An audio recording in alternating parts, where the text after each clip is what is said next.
Amen. Bonjour tout le monde. Comment allez-vous? Ça va pas. Ça va pas. En toute sincérité, ça va pas parce qu'aujourd'hui, j'ai l'impression d'être d'avoir des zombies. D'avoir des zombies. Sans effet, hein? Sans effet dans le nom de Jésus. Amen. Sans effet. Alors, est-ce qu'il y a des gens qui sont dans la joie ce matin? Est-ce qu'il y a des gens qui sont là pour le Seigneur ce matin? Est-ce que vous êtes là pour recevoir ce que Dieu a pour vous ce matin? Oui. Est-ce que vous êtes là ce matin pour vous donner complètement à Dieu? Amen. Vous êtes sûr? Oui. Ça veut dire tout ce que vous avez dans la tête, peu importe vos soucis, peu importe, laissez-les au pied de la croix et laissez le Saint-Esprit faire ce qu'il a à faire dans vos vies. Amen. Amen. Alors, on va baisser la tête. Seigneur Dieu, j'aimerais te remercier pour ce moment. Merci pour ce privilège que tu m'accordes, Seigneur, de pouvoir prêcher ta parole, de pouvoir parler ton cœur, Seigneur. Merci, Seigneur. Je me remets comme un canal, Seigneur. Utilise-moi de la façon que tu veux, mais je te prie que tu puisses toucher les cœurs de tes enfants. Touche notre cœur, Père. Nous sommes là pour toi, Seigneur. Pour toi et pour toi seul. Tu es Dieu, tu es roi, tu es souverain de nos vies. Et Père, nous t'appartenons. Alors prends le contrôle, prends le dessus par ton Saint-Esprit. Inonde-nous, domine toutes choses, Papa. Et on se soumet à toi, Père éternel. Père éternel, que toute pensée soit captive à ton obéissance dans le nom précieux de Jésus. Père, viens et brise les faux raisonnements, Papa. Et que, Père, nos cœurs soient des bonnes terres pour recevoir ce que tu as pour nous. Prends le contrôle, Seigneur. Nous avons chanté que nous te donnons tout. Que, Seigneur, prends notre âme, prends notre vie. Et que nous te faisons confiance, mais que nous savons que tu peux agir. Alors, Seigneur, inonde ce lieu. Que nous soyons sensibles, Seigneur Dieu, à ta présence. Rends-nous sensibles au poids de ta présence, Papa d'amour. Que nous soyons conscients que tu es ici. Que nous soyons conscients que tu es en ce lieu. Que nous soyons conscients que tu veux nous parler. Que tu veux, Père éternel, déposer quelque chose en nous. Alors nous voici, Père éternel. Fais ce que tu désires. Fais ce que tu désires, Papa. Et nous renversons toute œuvre de l'ennemi en ce lieu dans le nom précieux de Jésus. Et Père éternel, que ta lumière brille en ce lieu. Dans le nom de Jésus, nous t'avons ainsi prié, Seigneur. Amen. Amen. Alors, vous allez bien? Oui. Vous avez passé une belle semaine? Oui. Est-ce que vous savez ce dont on a... Si vous vous souvenez de ce dont on avait parlé la semaine dernière? C'était quoi? Fidèle et bon serviteur. Oh oui, on a navigué ensemble la semaine dernière et puis comme j'ai dit, les pasteurs ont réussi à m'amadouer pour faire une série de 3. Et puis la question initiale qu'on se posait c'était quel est le serviteur qui plaît à Dieu? Comme vous le savez, notre thématique cette année c'est servir dans l'excellence. Et comme j'avais dit la semaine dernière, on est souvent pris, oui, on veut servir, à faire. Mais on se demande peu quel est ce serviteur qui plaît à Dieu, à quoi son cœur ressemble. Et on avait pris le passage dans Matthieu 25, 14 à 30, et on avait regardé la parabole des talents. Donc la parabole des 3 serviteurs qui avaient reçu une somme, qui avaient reçu chacun un, qui avait reçu 5, un autre qui en avait reçu 2, puis un autre qui en avait reçu 1. 2 ont été des bons et fidèles serviteurs et les ont fructifiés, et un a décidé d'enterrer le tout. On a passé ensemble au travers des 4 adjectifs qui avaient été utilisés. Bon, fidèle, paresseux et mauvais. On avait dit que le serviteur qui était bon, quelqu'un qui est un serviteur qui est bon, c'est quelqu'un qui accomplit ce qui est attendu de lui. Il est compétent, il va et il atteint ses résultats, il atteint la mission qu'il a reçue et il est actif pour cette même mission-là. On avait dit que le serviteur qui était fidèle, selon la définition du mot fidèle, c'était celui qui était loyal, celui qui avait fait allégeance à son maître, celui qui a l'intention dans son cœur de glorifier le maître, notre Seigneur Jésus, et qui est conscient qu'il a été choisi pour quelque chose de plus grand. On avait aussi regardé le mot mauvais, qui était celui qui avait le cœur qui était rebelle, le cœur qui était endurci, le cœur qui était égoïste et égocentrique. Et c'était celui-là qui n'avait pas nécessairement les bonnes valeurs morales. On avait regardé le mot paresseux. Paresseux, c'est celui qui a un cœur qui trouve plaisir dans la nonchalance. Et on avait dit on est venu à la conclusion que le serviteur qui plaît à Dieu, c'est le serviteur qui est bon et fidèle. Parce qu'on peut être bon, donc on peut être compétent dans ce qu'on fait, on peut atteindre des résultats et tout. Mais si on n'est pas fidèle à Dieu, ça veut dire qu'on fait souvent ça pour se glorifier soi-même. On peut être bon, on peut être là de l'avant à servir, mais dans le fond, on veut que la gloire nous revienne à nous-mêmes. On peut aussi être des gens qui sont fidèles, on veut servir Dieu, on a l'intention, on veut être pur et tout, mais on ne prend pas le temps, on n'a plus d'être actif pour le royaume de Dieu. On ne prend pas le temps de mettre nos dons, les talents que le Seigneur nous a donnés pour son œuvre. On est assis et on ne maximise pas le plein potentiel que le Seigneur nous a donné. Est-ce que vous vous souvenez de tout ceci? Vous êtes sûr? Amen. On avait aussi regardé qu'à la différence des bons et fidèles serviteurs, ben, ceux qui étaient mauvais et paresseux, quand on avait regardé le passage, c'était ceux qui prenaient leur temps à blâmer le Seigneur pour tout, qui le trouvaient trop dur et trop exigeant, et puis qui n'ont pas un cœur de repentance et qui baignent dans l'orgueil et la rébellion.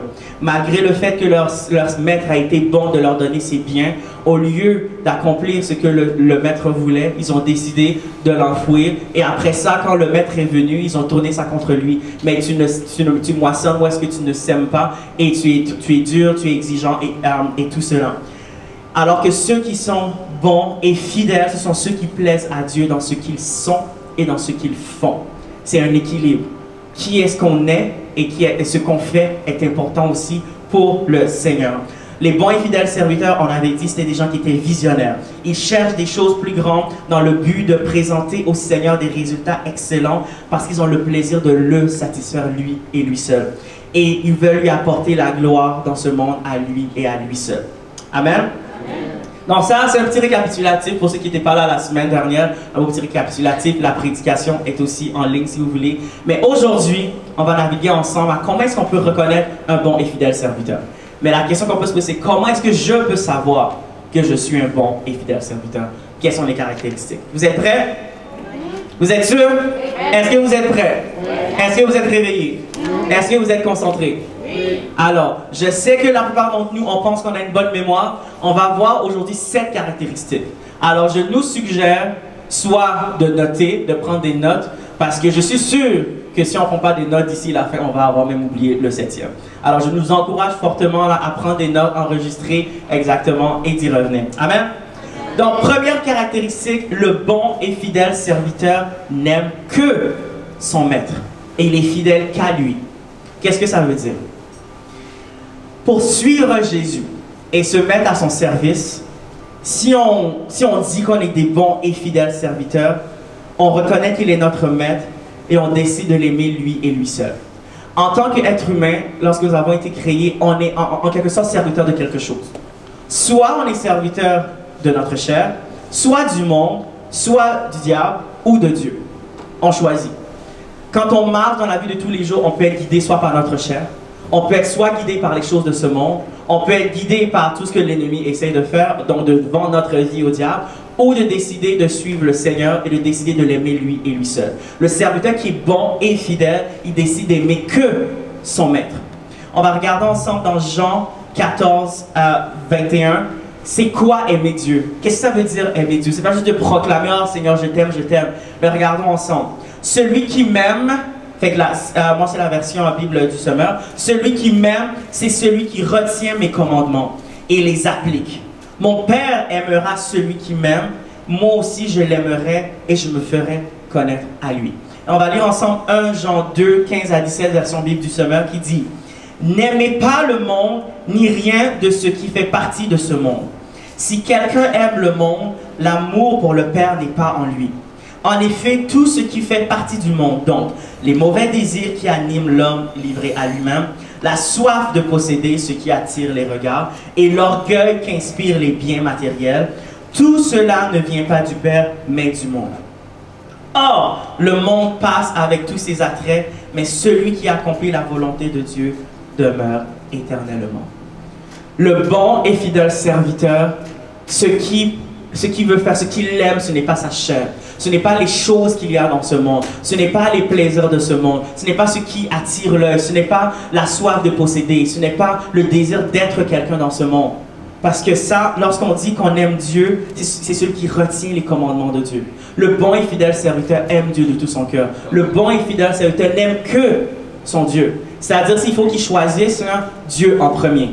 L'amour de Dieu en premier. L'amour de sa parole. L'amour de ses commandements en premier. Nous, après. Mais Dieu en premier. Et la question qu'on doit se poser ce matin, frères et sœurs, est-ce qu'on aime vraiment le Seigneur? Sérieusement. On a des bonnes intentions, mais est-ce qu'on aime vraiment le Seigneur? Dans ce qu'on fait, dans ce qu'on est, dans ce qu'on dit, est-ce qu'on aime vraiment le Seigneur? Ou bien si le Seigneur met une loupe sur notre cœur, on va voir que c'est rempli de mauvais désirs. C'est rempli de la soif de posséder. C'est rempli de « je veux être quelqu'un, je veux être ceci ». C'est rempli de « je veux accomplir plein de choses dans ce monde ». C'est rempli de « je veux l'argent, je veux bien paraître, le m'as-tu vu ». toutes ces choses de ce monde-là qui vont et qui passent, est-ce que c'est ça là qu'il y a dans notre cœur? Ou de nous satisfaire nous-mêmes? Je veux ça, donc il faut que j'aille l'avoir. Je sens ceci. Est-ce que nos émotions, est-ce que notre ressenti, est-ce que toutes ces choses-là, c'est ça qui prend la place? D'accomplir nos rêves, d'accomplir nos désirs, le divertissement, la débauche, les choses de ce monde. Est-ce que c'est ça qui nous... Si le Seigneur met une loupe là-dessus, est-ce que c'est ça qui va avoir la première place? Ou bien ce sont les choses de Dieu? Est-ce que ce sont les choses de Dieu? Est-ce que nous aimons vraiment Dieu? Le Seigneur nous pose la question ce matin. Est-ce que vous m'aimez vraiment? Parce qu'on a dit, celui qui m'aime, c'est celui qui retient mes commandements et les applique. Beaucoup sont bons à mémoriser la parole de Dieu. On est bon à mémoriser les affaires de Dieu. On est bon à dire aux gens quoi faire. En tant que chrétien, notre marque de commerce, c'est dire aux gens quoi faire. Mais quand vient le temps de l'appliquer, c'est difficile. Mais celui qui aime le Seigneur, c'est celui qui retient ses commandements, mais aussi qui les applique. Donc le bon et fidèle serviteur, lorsqu'il y a un choix à faire par rapport à toutes sortes de choses, il va choisir les affaires de Dieu. Il va choisir Dieu en premier. Dieu, qu'est-ce que tu veux? Lorsqu'il doit réagir dans une situation, il va se demander qu'est-ce que mon Seigneur ferait. Le bon et fidèle serviteur ne veut que servir que son maître. Il n'aime que son maître. Il est prêt à se traiter durement pour que le Seigneur soit glorifié. Il est prêt à se traiter durement pour ne pas que sa chair, pour ne pas que les choses de ce monde prennent le dessus, même que le Seigneur ait toute la place. Est-ce que nous aimons vraiment le Seigneur? Aimons-nous sincèrement le Seigneur ou bien on s'aime plutôt nous-mêmes? Comment je me sens? Qu'est-ce que je veux? Ceci, cela.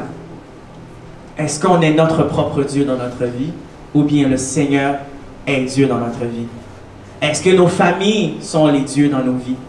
Est-ce que notre travail est un Dieu dans notre vie? Est-ce que le divertissement est un Dieu dans notre vie? Ou bien le Seigneur est celui qu'on met en premier, en priorité et qu'on aime de tout notre cœur? C'est la question que le Seigneur nous pose ce matin parce que lui, il nous a aimé le premier. Il nous a aimé le premier.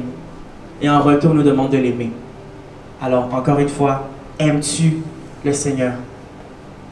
Est-ce qu'on s'aime soi-même au point que notre ego surdimensionné, comme ce que le pasteur avait prêché il y a 2 semaines, est ce qui nous guide? Qu'on refuse même d'emmener captif à l'obéissance de Christ les faux raisonnements qu'on a dans nos vies. On est conscient qu'on a des faux raisonnements dans nos vies, mais on refuse de les emmener captifs à l'obéissance de Christ. On refuse de demander à Dieu de les briser parce qu'on y tient fermement. On est têtu devant le Seigneur. Mais ça, c'est pas le bon et fidèle serviteur. Le bon et fidèle serviteur soumet ses raisonnements devant Dieu et dit, Seigneur, prends le contrôle. Je sais que je ne sais rien, fais ce que tu veux. Change mes pensées, change mes désirs, change tout ce que tu veux changer afin que je te ressente, toi et toi seul. Parce qu'on est conscient que ce qu'il veut pour nous est meilleur. Est-ce qu'on aime vraiment le Seigneur? Est-ce qu'on veut grandir ou bien on refuse d'abandonner nos mauvais comportements? Et aujourd'hui, le Seigneur nous appelle tous à la repentance. Le Seigneur veut notre honnêteté. Si on n'aime pas le Seigneur, il est juste et bon pour nous accueillir. Il dit, il faut qu'on vienne devant lui. Seigneur, tu n'es pas la priorité dans ma vie et je te demande pardon. Je ne t'aime pas de tout mon cœur et je te demande, hey Seigneur, pardonne-moi. Le Seigneur n'est pas là à nous pointer du doigt. Ah, tu m'aimes pas, ben fine, moi je m'en vais, je te parle plus. Non, au contraire, il est là, patiemment. Il nous a aimé le premier. Avant même qu'on ait à lui manifester quelconque amour, il nous a aimé le premier. Alors ce matin, si dans ton cœur tu n'aimes pas le Seigneur, ce n'est pas lui qui est le premier, il t'appelle. Répands-toi, détourne-toi et laisse le Seigneur agir. Demande-lui pardon et demande-lui, Seigneur, je veux t'aimer. Enseigne-moi à t'aimer. Montre-moi comment t'aimer. Conduis-moi à t'aimer, à te mettre en priorité dans ma vie. Parce que je veux te servir. Je veux que tu aies la première place dans ma vie. Et pour les jeunes qui avons tout à notre disposition, on veut tout le temps faire, on veut se divertir, on veut vivre notre vie. Il y a le fameux motto YOLO, you only live once. Comme on a la vie ici, on veut explorer, on veut expérimenter, on veut découvrir. Le Seigneur nous dit dans 2 Timothée 2,22, fuis les passions de la jeunesse et recherche la foi, l'amour, la justice avec ceux qui recherchent le Seigneur d'un cœur pur. Je sais que tout ça, c'est à notre disposition. On veut avoir tout ce que les gens ont. Mais on sait où est-ce que ces gens-là vont s'en aller. Aimons Dieu plus que toute autre chose. C'est ça qu'il nous demande. le plus grand commandement. Aime ton Dieu de tout ton cœur, toute ton âme, toute ta pensée, de tout ton être. Est-ce que Dieu a priorité dans notre vie? Le bon et fidèle serviteur n'aime que son maître. Amen. Poursuivons avec le deuxième point. On parle très souvent de l'amour de Dieu. Ah oui, aime Dieu, aime Dieu, aime Dieu. Mais on a peur des fois du prochain qui est le serviteur, il a la crainte de son maître. On dit souvent, ah non, comme tu es chrétien, c'est juste l'amour de Dieu, on ne doit pas avoir peur de Dieu. Il y a une différence entre la peur et la crainte de Dieu. Maman pasteur, je pense, a fait toute une prédication aussi là-dessus. Je pense aussi le pasteur en a parlé plusieurs fois, la différence entre c'est quoi la crainte de Dieu. Et on a beau aimer Dieu, c'est la crainte de Dieu qui nous permet d'obéir pleinement aux instructions du Maître. Et la crainte de Dieu, ce n'est pas comme, c'est avoir un respect, une révérence absolue pour le Dieu Tout-Puissant. C'est de savoir que nous allons rendre des comptes à personne d'autre qu'à lui. La crainte de Dieu, c'est pas d'avoir peur de Dieu, parce que l'amour bannit la peur. Le but n'est pas d'avoir peur de Dieu, parce que la peur nous éloigne de Dieu. La peur fait qu'on ne veut même pas s'approcher de Dieu. On a peur qu'il nous frappe. Non. La crainte nous rapproche de Dieu. La crainte alliée à l'amour qu'on a pour Dieu. La crainte nous fait voir Dieu pour qui est-ce qu'il est. Il est Dieu. Sérieusement, il est Dieu. Il a créé le roi de l'univers, celui qui a créé toutes choses. Non, le minimum qu'on peut faire, c'est de lui donner l'honneur, la révérence. Parce qu'à un moment donné, on va devoir se présenter devant lui et puis lui rendre des comptes. La crainte de Dieu, c'est de savoir qu'il est avec nous à chaque instant qu'il nous voit. Que son Esprit Saint est en nous. Peu importe ce qu'on fait, peu importe ce qu'on dit, est-ce qu'on l'honore? C'est de savoir que pendant que je suis en train de faire des choses que je ne devrais pas faire, le Seigneur est à côté, il me voit. Est-ce qu'il approuve ce que je suis en train de faire? Pendant que je suis en train de dire des choses contre mon frère, contre ma soeur, de les maudire, de les traiter de tous les noms, de les critiquer. Dieu est là, il est à côté de moi. Est-ce qu'il approuve ce que je suis en train de faire en ce moment? La crainte de Dieu, c'est ça, c'est de savoir qu'il est avec nous, mais d'avoir une révérence pour sa parole, une révérence pour ses principes, une révérence pour ce qu'il dit. Et c'est très, très, très important. Le bon et fidèle serviteur se doit de craindre son maître. Encore une fois, pas d'avoir peur de son maître, mais de craindre son maître, de savoir qu'il est le maître. C'est cette crainte-là qui nous amène à lui obéir. Craindre Dieu, c'est bien agir parce que nous savons que son regard est sur nous. Et cela nous inspire le respect. Cela nous inspire à prendre ses principes et sa parole comme au-dessus de tout, lui accorder cet honneur-là. Et si vous ne croyez pas que la crainte de Dieu, c'est important, Proverbe 14, 27, ça ne s'affichera pas. Mais la crainte de l'Éternel est une source de vie pour détourner des pièges de la mort. Psaume 112, 1. Heureux l'homme qui craint l'Éternel, qui trouve un grand plaisir à ses commandements. Et Psaume 25, 12. Quel est l'homme qui craint l'Éternel? L'Éternel lui montre la voie qu'il doit choisir. La crainte de Dieu est importante, frères et sœurs. On a souvent tendance à juste mettre l'accent sur aimer Dieu, aimer Dieu, aimer Dieu. Mais de craindre l'Éternel, c'est aussi une composante qui est très importante. Est-ce qu'on honore le Seigneur? Est-ce que quand on rentre dans sa maison, est-ce qu'on honore sa présence? Est-ce que quand on est dans le secret, est-ce qu'on honore sa présence? Est-ce qu'on honore qui est-ce qu'il est? On respecte qui est-ce qu'il est. Il est saint, il est juste, il est majesté. Est-ce qu'on honore notre Seigneur? Et le bon et fidèle serviteur, il craint son maître. Il l'aime, mais il le craint, il le respecte et il le vénère. Amen? Amen. Poursuivons avec notre troisième caractéristique du bon et fidèle serviteur. Puisqu'il l'aime et il craint son maître, le bon et fidèle serviteur cherche à connaître les desseins de son maître et à les accomplir. Il est prêt à mettre tout en œuvre pour que la volonté de son maître s'accomplisse. On a notre Seigneur Jésus qui est venu nous montrer l'exemple parfait et il dit en Jean 4, 34, « Ma nourriture est de faire la volonté de celui qui m'a envoyé et d'accomplir son œuvre. » Est-ce qu'on peut dire ça de nous-mêmes, que c'est ça qu'on dit chaque jour? Ma nourriture chaque jour, dans ce qui me remplit, ce que tous les jours dont j'ai besoin, que je veux, c'est de faire la volonté de celui qui m'a envoyé et d'accomplir son œuvre. Est-ce que chaque jour nous prions pour que le règne de Dieu se manifeste? Est-ce que chaque jour nous prions pour découvrir sa volonté parfaite et que cette volonté parfaite-là s'accomplisse, se passe dans nos vies, dans nos familles, dans notre milieu de travail, dans notre région? Est-ce que chaque jour on se dit c'est mon désir d'accomplir l'œuvre de Dieu? Ou bien chaque jour, c'est comment est-ce que je vais pouvoir bien profiter de la journée aujourd'hui? Comment est-ce que je vais pouvoir faire ce que je veux aujourd'hui? Le bon et fidèle serviteur cherche à connaître et accomplir les desseins et la volonté de son maître. De son maître. Et frères et sœurs, je comprends les circonstances de la vie. Je comprends qu'on a des montagnes, je comprends qu'on a des tempêtes, on a différents enjeux dans la vie. Et puis, je suis sûr que là, vous me dites, écoute, tu ne comprends pas ma vie est difficile. Je suis malade, j'ai ceci, j'ai cela. Dieu n'est pas aveugle de tout ceci. Dieu est au courant de tout ceci. Et ce qu'il nous dit en Matthieu 6, 33, cherchez d'abord le royaume de Dieu et sa justice, et tout le reste vous sera donné. Si tu ne sais pas où donner de la tête, va au Seigneur. Mais notre responsabilité, c'est de mettre Dieu en premier et il s'occupera du reste. On ne sert pas un Dieu qui est aveugle, on ne sert pas un Dieu qui est sourd, on ne sert pas un Dieu qui dort, on ne sert pas un Dieu qui est surpris de ce qui nous arrive. Il est au courant.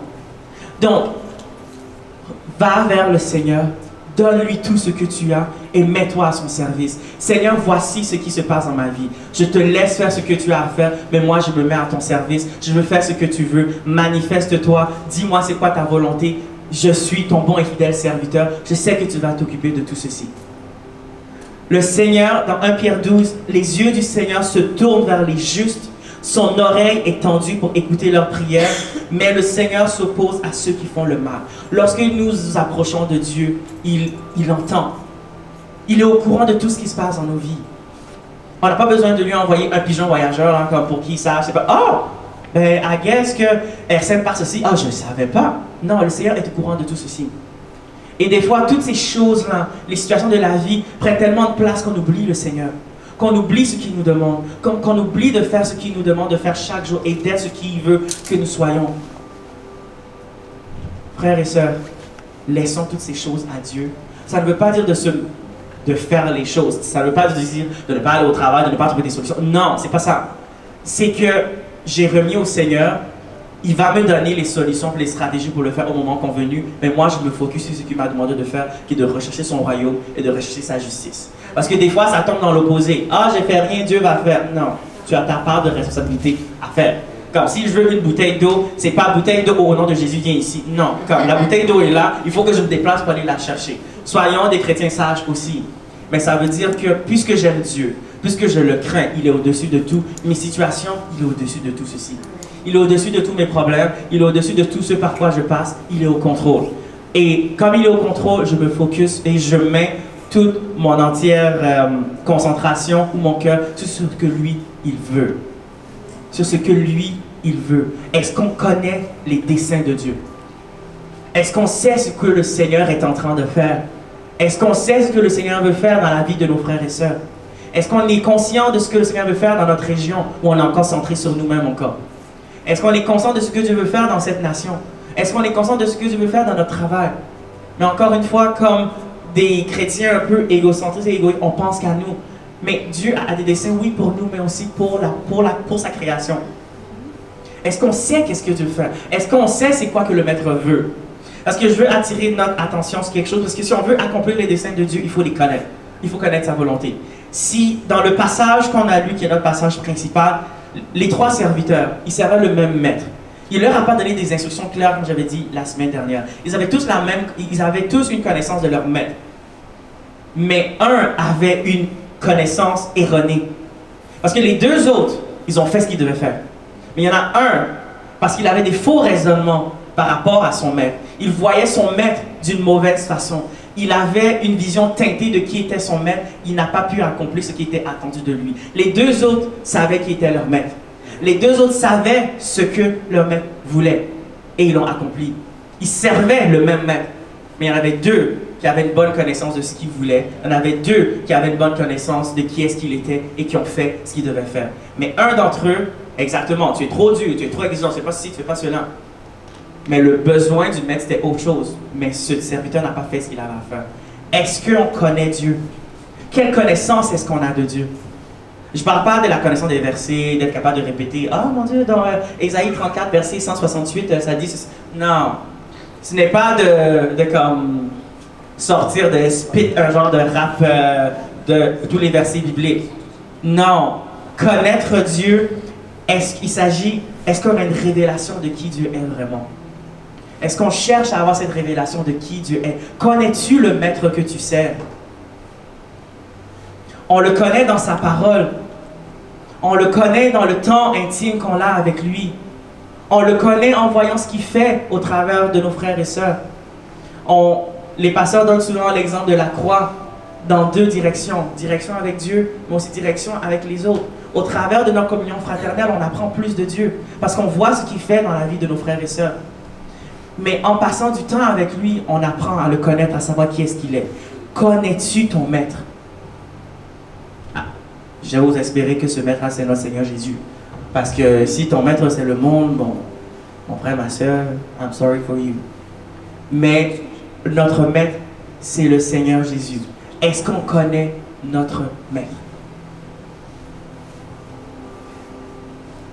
Même si, dans le passage, la parabole des talents, même s'il n'a pas dit spécifiquement ce qu'il voulait avant de partir, les serviteurs savaient, ceux qui ont fait ce qu'ils devaient faire, ils savaient. Avec le peu, soi-disant, qu'on a de la parole et tout ça, est-ce qu'on sait ce que notre Dieu veut? Est-ce qu'on connaît les désirs de son cœur pour notre vie, pour notre famille, pour notre maison, pour notre région, pour notre nation? Est-ce qu'on saisit les desseins de Dieu? Parce que le bon et fidèle serviteur, oui. Il saisit les desseins de Dieu, il cherche à les connaître, il cherche à les accomplir. Est-ce que c'est notre cas ce matin, frères et sœurs?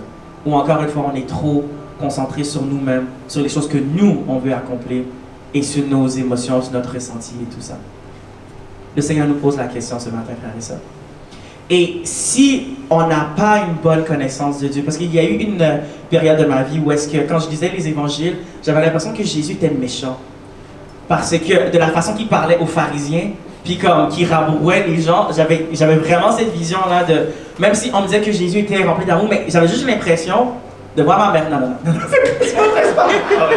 J'avais juste l'impression de voir quelqu'un qui était constamment en train de rabrouer les gens. Ouais, langue de vipère, nan de ceci, peu de foi, hey, en train de tout... Et j'avais de la difficulté à percevoir le Seigneur Jésus comme étant celui qui a donné sa vie pour moi, alors que je ne le méritais même pas. Et j'ai fait l'après, Seigneur, je suis conscient que c'est pas ça, que ce n'est pas ce que tu es. Ce n'est pas ce que tu es, alors change ma vision de qui tu es. Révèle-moi qui est-ce que tu es. Si j'ai des faux raisonnements par rapport à toi, si j'ai une mauvaise révélation de qui est-ce que tu es, change. Et le Seigneur l'a fait. Alors ce matin, si nous avons une mauvaise révélation, si nous n'avons pas une bonne connaissance de Dieu, demandons-lui de qui se révèle à nous. Mais n'oublions pas que nous avons notre part à faire d'aller chercher aussi qui est-ce qu'il est dans sa parole. D'aller chercher qui est-ce qu'il est dans un temps de prière avec lui. Mais demandons-lui sincèrement, soyons conscients que oui, Seigneur, non, tu sais quoi, les gens te voient d'une certaine façon, j'ai pas l'air de te voir de cette même façon-là aussi. Alors change mon cœur, révèle-moi qui est-ce que tu es, révèle-toi à moi. Tu es un Dieu d'amour ici, je ne ressens pas que tu m'aimes, je ne ressens pas que tu m'apprécies.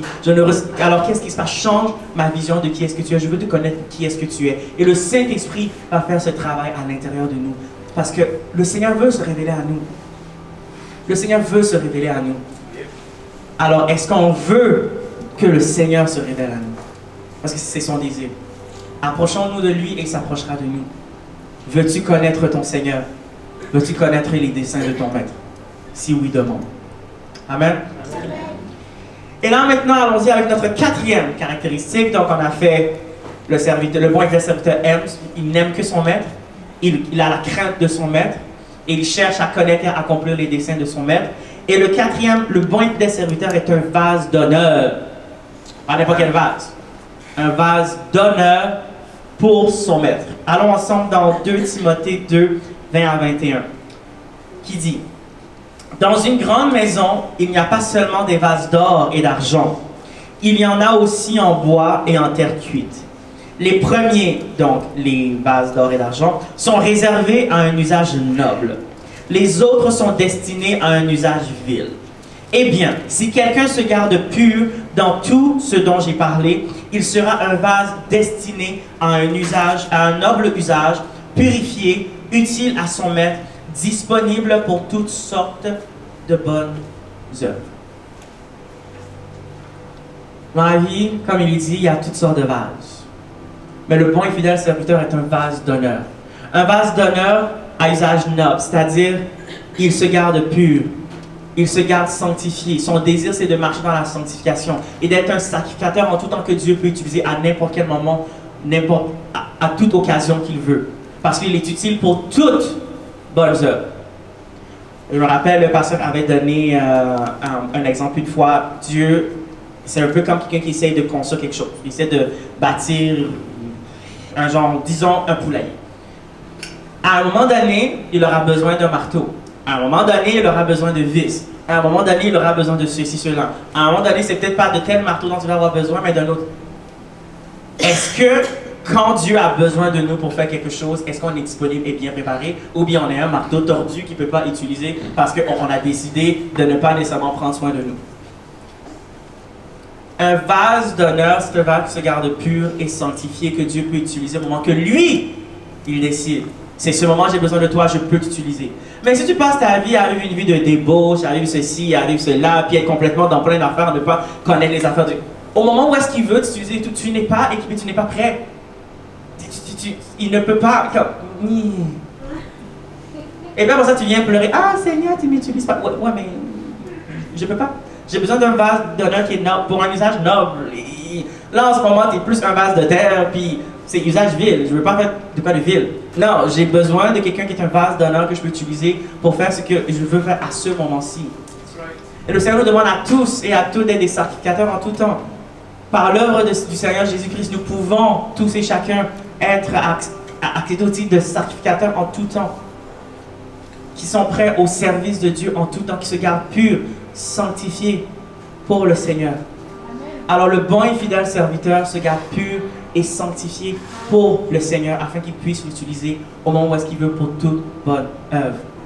Est-ce que la sanctification, marcher dans la piété, dans la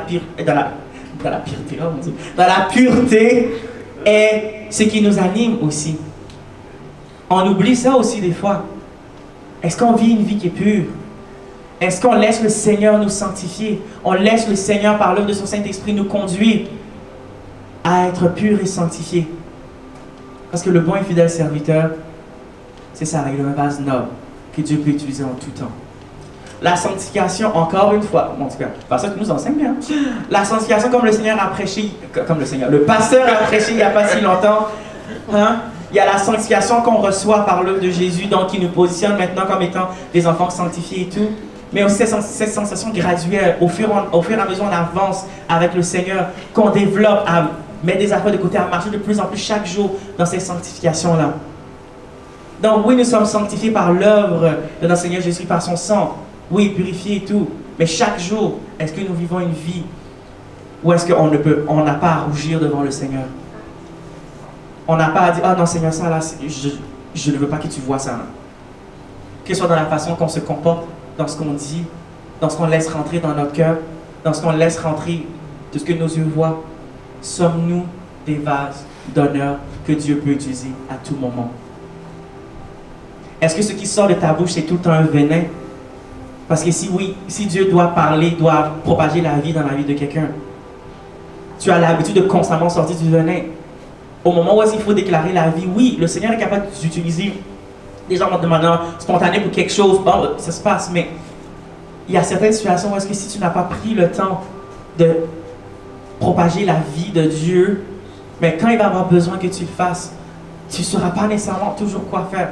Le Saint-Esprit nous équipe, mais il faut qu'on marche à ressembler à Christ afin que dans toutes sortes de situations, il peut nous utiliser de la façon que lui, il veut.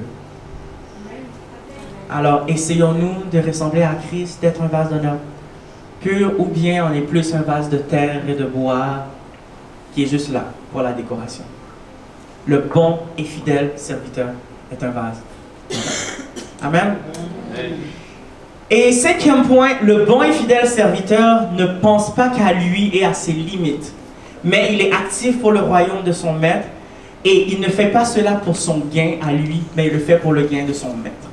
Les bons et fidèles serviteurs qui avaient réussi à fructifier le tout, c'était pour le gain de leur maître. C'était pour leur maître. Ce n'est pas pour eux qui l'ont fructifié, c'était pour leur maître. Et en tant que bon et fidèle serviteur, si on l'a dit tantôt que le bon et fidèle serviteur cherche à accomplir, cherche à connaître et à accomplir la volonté de Dieu, ça veut dire qu'il doit aussi être actif. Actif pour les choses de Dieu. Sommes-nous actifs pour les choses de Dieu? Est-ce qu'on cherche à ce que Dieu nous utilise? Est-ce qu'on est actif lorsque Dieu nous demande? Est-ce qu'on obéit quand Dieu nous demande? Et lorsqu'on regarde l'exemple du serviteur mauvais et paresseux, il n'a pensé qu'à lui-même. Il n'a pensé qu'à se protéger lui-même, qu'à sauver sa peau. Écoute, je ne veux pas être dans les mauvaises grâces du maître, mais c'est bon, moi, j'enterre ceci, c'est pas à moi, il revient, tiens, c'est à toi, tiens.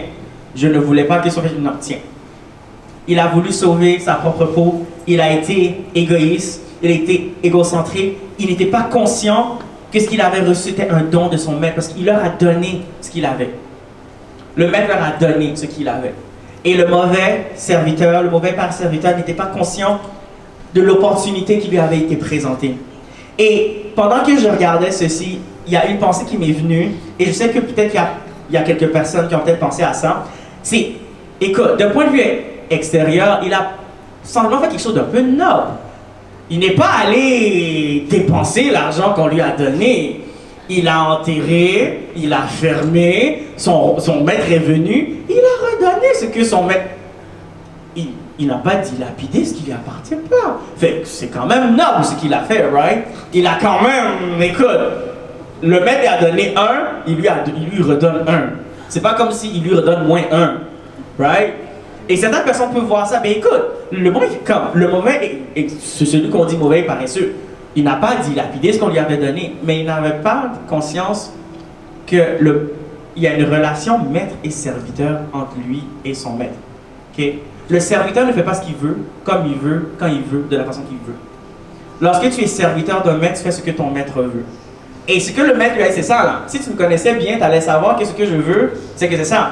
Tu allais le mettre à la banque pour qu'au moins que ça me rapporte des intérêts. Parce que le but du maître, c'est que ses ressources fructifient. Que ce qu'il a, que ça grandisse. Mais le mauvais par serviteur a décidé de faire les affaires de la façon que lui, il voulait.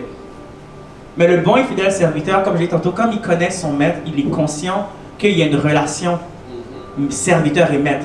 Je ne fais pas ce que je veux, comme je veux, quand je veux, de la façon que je veux. Parce que si je me suis soumis au Seigneur Jésus-Christ comme maître, ça veut dire que ce qu'il veut, c'est ce que je fais. Ce qu'il veut que je dise, c'est ça que je vais dire. La façon qu'il veut que je me comporte, c'est comme ça que je vais me comporter. Ce que lui veut, c'est ça qui prime parce que ce qu'il a est meilleur. Et tout ce que je vais faire, ça va être pour son propre gain à lui. Pas pour moi. Parce que qu'est-ce qui s'est passé lorsque les bons et fidèles serviteurs ont fait ce qu'ils avaient à faire? Viens dans la joie de ton maître. Et ils ont pu profiter de tout ce que leur maître avait. Et des fois, on veut avoir notre récompense maintenant. On est la génération micro-ondes, tu mets dans le micro-ondes et puis après, c'est prêt en 30 secondes. Je veux ça maintenant, maintenant et tout de suite. Puis on oublie qu'en tant que serviteur de Dieu, c'est ce que lui il veut d'abord. Parce qu'à la fin, il s'occupera de nous. Il prendra, et même sur la terre, le Seigneur nous bénit. Mais à force de vouloir notre propre gain, on finit par manquer, on finit par désobéir à Dieu. Et on finit par ne pas faire ce que lui il veut. On finit par briser cette relation maître-serviteur. Et on finit par vouloir nous-mêmes être notre propre maître.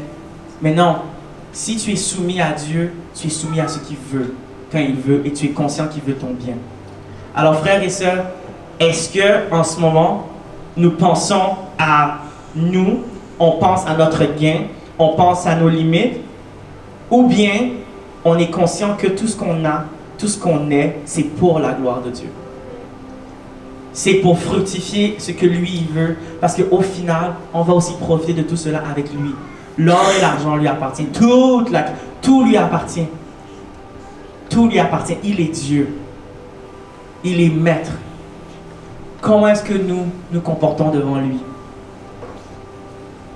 Est-ce que nous voulons faire tout pour la gloire de Dieu ou tout pour notre propre gloire à nous?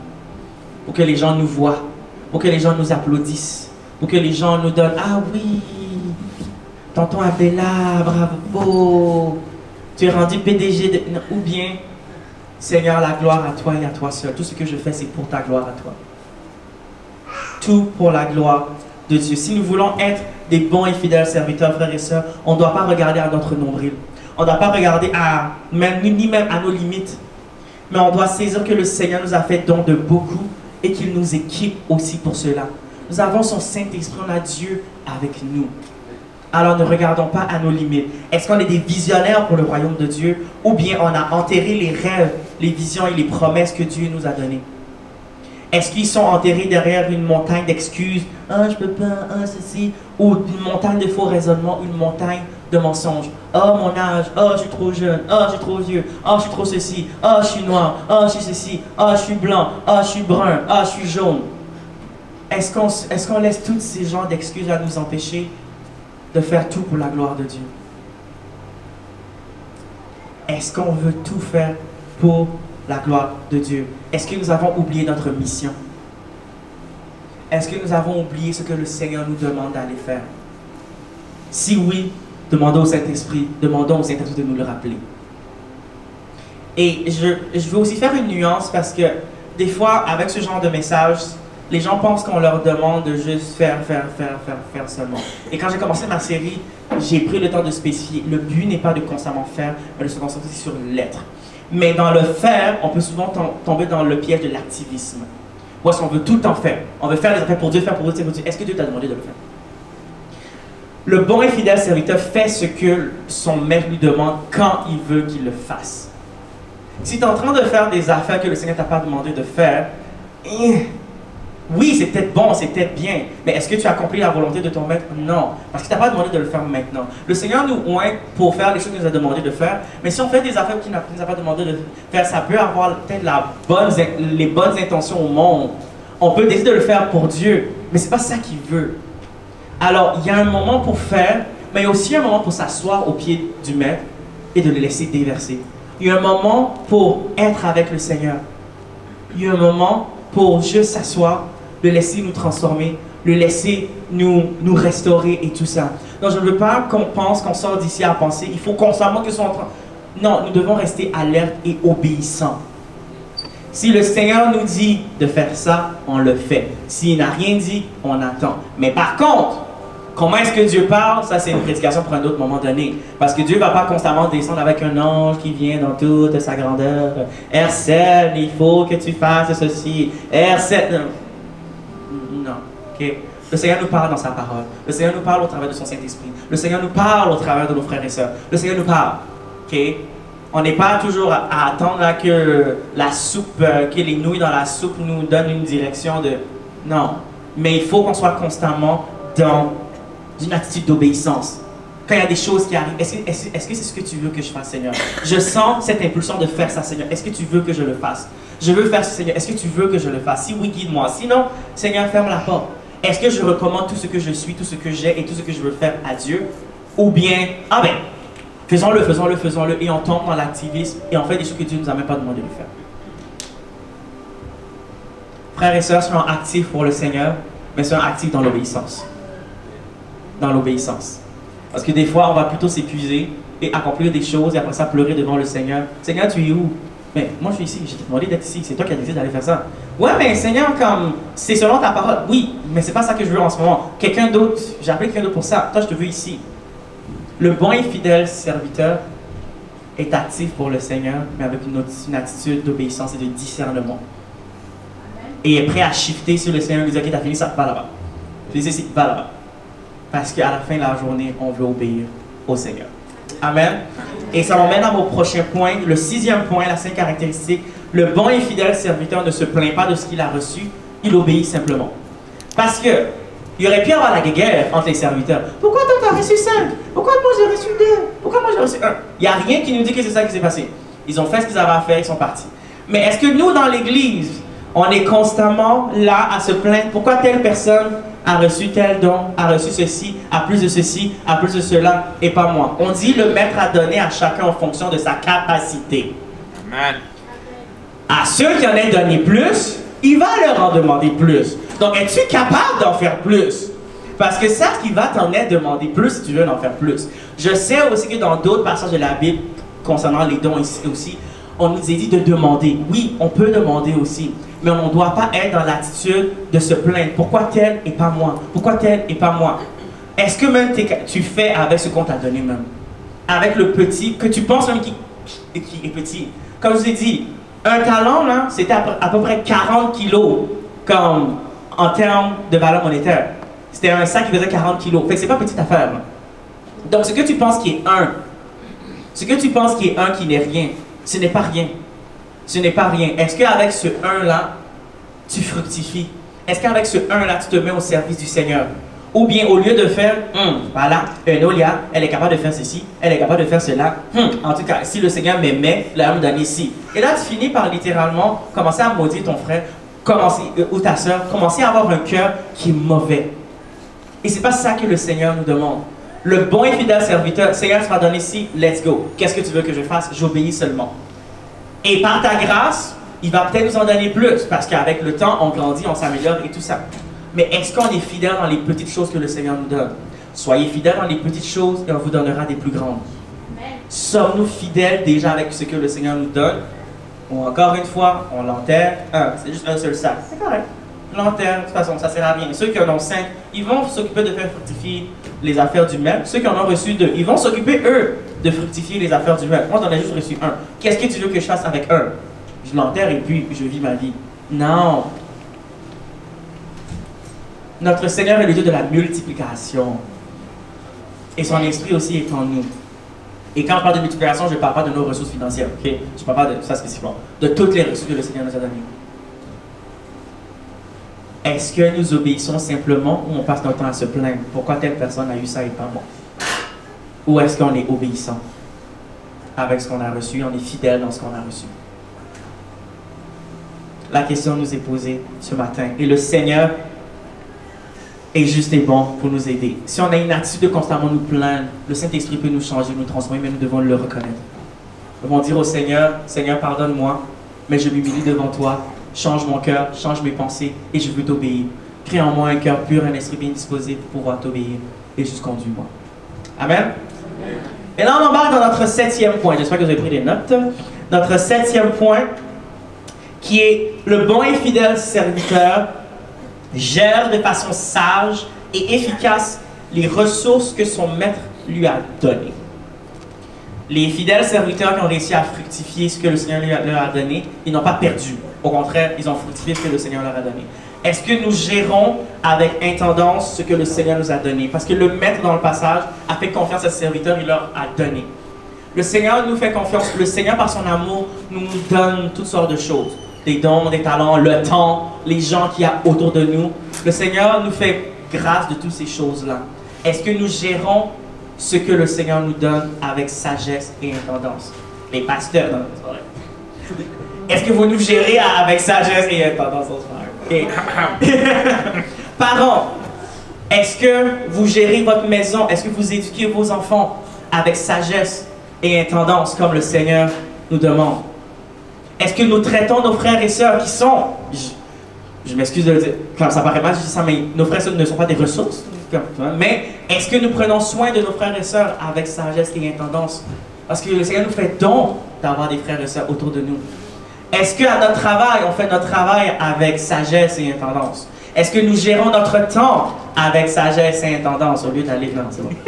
C'est bon, c'est bon. C'est bon, c'est pas le temps de vendre des gens sur la chaîne ce matin. Ben non, c'est pas vrai. Hein? Exactement. Est-ce que les enfants écoutent les parents avec sagesse et intendance aussi? Est-ce qu'à notre travail et toutes ces choses, est-ce que dans notre vie spirituelle, on est discipliné assez pour la gérer avec sagesse et intendance? Parce que tout ça, ça fait partie des choses que le Seigneur nous donne. Est-ce qu'on gère tout ce qu'on est, tout ce que le Seigneur nous a donné? Et on peut seulement le faire avec l'œuvre du Saint-Esprit. On ne peut pas le faire par nos forces. C'est par l'œuvre du Saint-Esprit. Mais est-ce que nous laissons le Saint-Esprit nous guider? Est-ce que nous invoquons le Seigneur afin qu'il nous donne sagesse et discernement pour éduquer nos enfants? Est-ce qu'on demande au Seigneur de nous donner sagesse et discernement pour gérer notre couple, gérer notre famille, gérer notre travail, gérer notre ministère, gérer notre vie? Est-ce qu'on invoque le Seigneur, le Saint-Esprit, pour qu'il nous équipe à faire ce que Dieu veut faire? Parce que sans lui, on ne peut pas. La sagesse humaine, ça ne marche pas. On a besoin de la sagesse divine. On a besoin du discernement divin. On a besoin de l'œuvre de Dieu pour être capable de gérer avec intendance et sagesse ce qu'il nous a donné. Mais est-ce qu'on le lui demande? Est-ce qu'on prend le temps de lui demander toutes ces choses-là? Là, je suis rendu au 7e point de tout ce que j'ai dit. Est-ce qu'on prend le temps de reconnaître qu'on a des enjeux dans ces situations-là? Est-ce qu'on prend le temps de s'asseoir devant le Seigneur et dire, Seigneur, j'ai de la difficulté. Pas je suis pas capable. Comme je l'ai dit la semaine dernière, avec mes élèves, le mot je ne suis pas capable est interdit. Tu me dis je ne suis pas capable, c'est 20 push-ups. J'ai de la difficulté, d'accord. Seigneur, j'ai de la difficulté avec X, avec Y, avec cela. Aide-moi, guide-moi, j'ai besoin de ton aide. Fais ce que tu as, fais ce que tu veux faire. Fais ce que toi seul peux faire. Ou bien on est là, avec nous tous, à ne jamais accepter les diagnostics que le Saint-Esprit nous donne. À toujours dire non, c'est pas moi, non, c'est les autres, non, c'est pas ceci, non. Le Saint-Esprit nous emmène ça à notre intelligence. C'est pas moi, c'est Tata Wendikuni. Ça là, c'est pas pour moi. Ah non, c'est pas moi, c'est Ismaël. Ah non, c'est pas moi. Non. Lorsque le Saint-Esprit nous emmène ça à notre esprit, demandons-lui de faire son œuvre là-dessus. Prenons le temps de demander, est-ce que peut-être que ça peut être moi?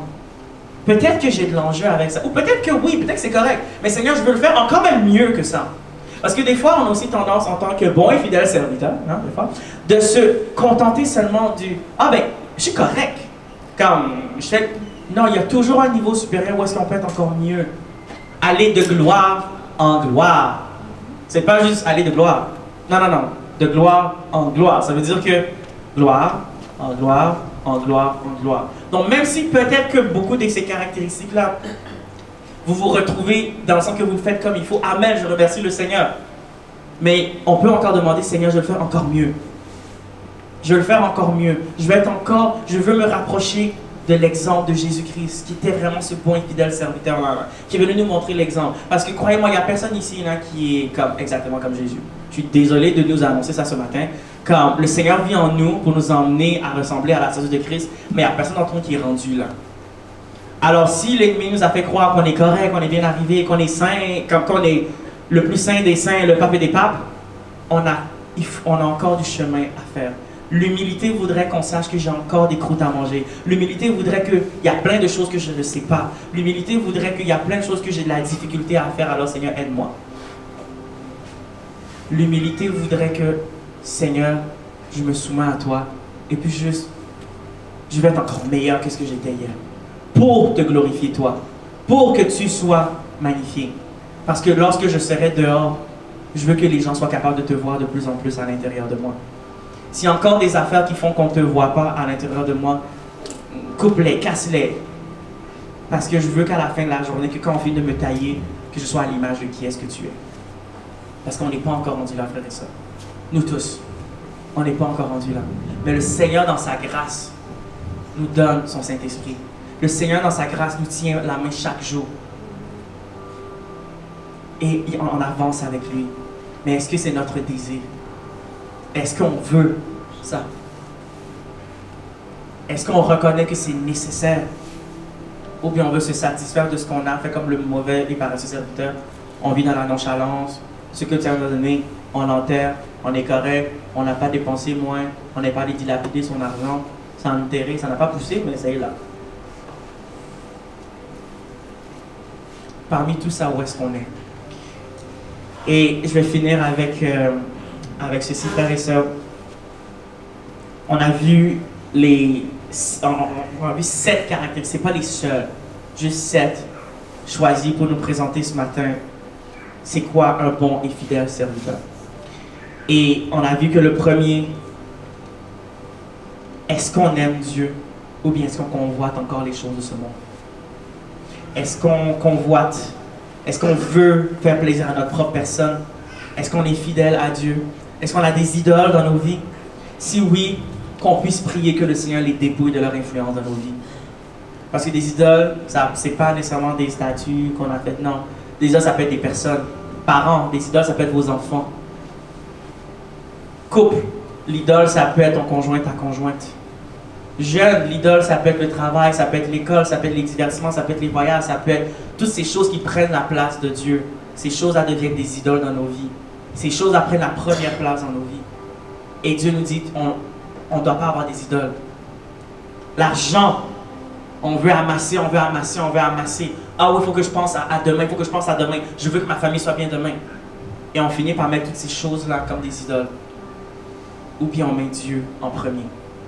si on est conscient qu'on a des idoles dans nos vies, prions le Seigneur qui fasse son œuvre, qui nous permet d'être conscients qu'on doit l'adorer lui et lui seul, et que toutes ces idoles-là, qu'il les dépouille de leur influence dans nos vies, et on va voir vraiment, frères et sœurs, que le Seigneur va le faire.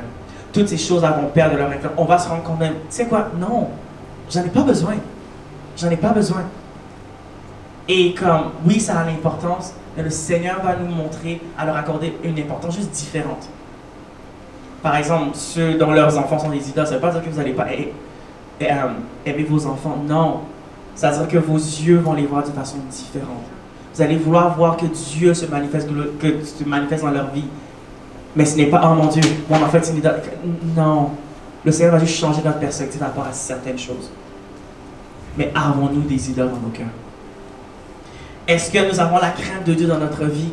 Est-ce que nous avons la révérence pour sa présence et son esprit en nous, pour savoir qu'il marche avec nous? Mais sinon, frères et sœurs, demandons au Seigneur de nous donner la crainte de son nom. Est-ce qu'on cherche comme troisième caractéristique à accomplir et à connaître les desseins de Dieu chaque jour? Chaque jour. Seigneur, qu'est-ce que tu veux faire aujourd'hui? Qu'est-ce que tu veux faire à mon travail? Qu'est-ce que tu veux faire aujourd'hui? Est-ce qu'on se pose la question chaque jour? Est-ce que nous sommes des vases d'honneur utiles au maître, ou des vases de bois, ou des vases qui servent juste à la décoration? Est-ce qu'on est juste des gens qui sommes actifs pour le royaume? Comme sommes-nous des gens qui sommes actifs pour le royaume de Dieu et pour la mission qu'il nous a donnée? On est assis à chauffer des bancs, à vouloir seulement passer notre temps à écouter des louanges, écouter des prédications, mais à ne pas être actifs pour le royaume de Dieu, à ne pas être utiles pour le royaume du Seigneur.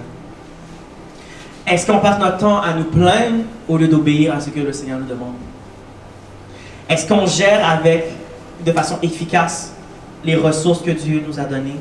Sinon, demandons la sagesse et le discernement au Seigneur. Et comme j'ai dit tantôt, beaucoup se posent ces questions mais ne prennent pas action. Alors si on se retrouve dans tout ceci, il est temps de prendre action. Il est temps de dire au Seigneur, je veux changer, je veux que tu agisses, je veux que tu fasses quelque chose. Ne laissons pas ça là passer et dire, ah, ouais, fine. Demandez au Saint-Esprit de faire quelque chose et il le fera. Demandez, vous recevrez. Toutes ces choses sont en accord avec la volonté de Dieu. C'est des choses qu'il veut que nous soyons. Est-ce qu'on veut ce genre de choses-là?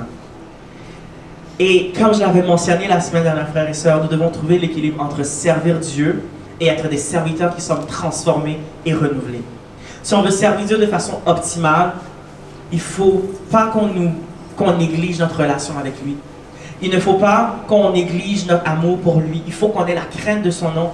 Et il faut qu'on s'engage dans notre croissance spirituelle. Il faut qu'on s'engage à grandir. Il faut aussi qu'on s'efforce à gérer avec diligence les ressources et être actifs pour le royaume de Dieu. Alors ma prière pour nous tous, saints, c'est que le Seigneur illumine notre cœur et qu'il expose tout ce qui a besoin d'être exposé à nous, afin qu'on puisse, dans toute humilité, avec lui, déposer ça à ses pieds et le laisser nous transformer. Mes frères et sœurs, faisons-le de façon honnête. Et soyons prêts à faire les changements. Parce que dès qu'on demande à Dieu de faire quelque chose, voyez-moi, il le fera. Si on demande Dieu la patience, voyez-moi, des situations pour travailler ta patience, tu vas en avoir. Mais au final, ce qui va en ressortir, ça va être quelque chose de beau et de magnifique pour la gloire de Dieu.